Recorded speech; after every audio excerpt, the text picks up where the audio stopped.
మిత్రమా ఫ్రెండ్స్, ఈరోజు మీకు తెలియజేయబోతున్నాను. ఇక్కడ చూడండి, చిక్కుడు తీగ, ఒకటే చిక్కుడు తీగ. దీనికి చూడండి, ఇది అవతలేదా అనుకొని కొద్దిగా నరకడం జరుగుతుంది. పూర్తిగా నరకబడలేదు.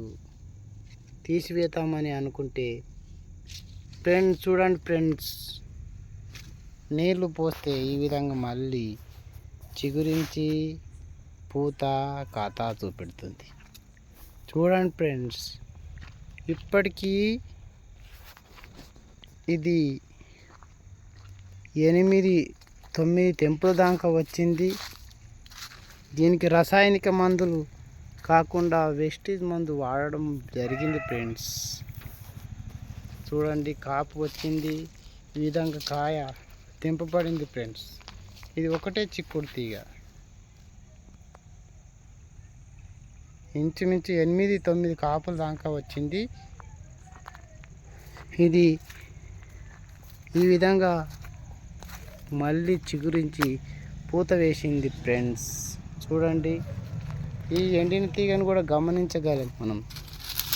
ఎండిన తీగను కూడా గమనించగలం. మరి ఈ విధంగా కాత కాస్తుంది ఫ్రెండ్స్. చూడండి, పూత కూడా ఏ విధంగా వచ్చింది. వెస్టేజ్ మందు కూడా దీనికి 2 సార్లు వాడడం జరిగింది. గ్రోతింగ్ మందులు, పురుగు మందులు కాదు, ఓన్లీ గ్రోతింగ్ మందు. అగ్రి 82, అగ్రి హ్యూమిక్ చేలో కొట్టంగా మిగిలిన మందు కొంచెం దీనికి వాడడం జరిగింది. ఈ విధంగా కాత వచ్చింది ఫ్రెండ్స్. కాయ కూడా ఎంత బాగుంది ఫ్రెండ్స్. చూడండి, పురుగు సమస్య కూడా లేదు దీనికి. ఒకటే చెట్టు ఈ విధంగా కాసింది ఫ్రెండ్స్. అందరికీ ధన్యవాదాలు. చూడండి ఫ్రెండ్స్, ఏ విధంగా ఉంది, పూత ఏ విధంగా ఉంది. చూడండి, ఒకటే చెట్టు, ఒకటే తీగ. పాతగా ఎండిన తీగను కూడా మనం గమనించగలుగుతాము. ఎండిన తీగను కూడా గమనించినాం. ఈ విధంగా ఉంది ఫ్రెండ్స్.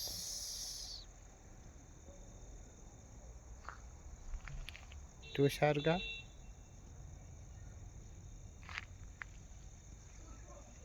మీ ఆలోచనపై వెస్టేజ్ సంస్థను కూడా నమ్మండి. ఈ యొక్క వీడియోను లైక్, కామెంట్, షేర్ చేయండి ఫ్రెండ్స్. చూశారుగా. ఓకే,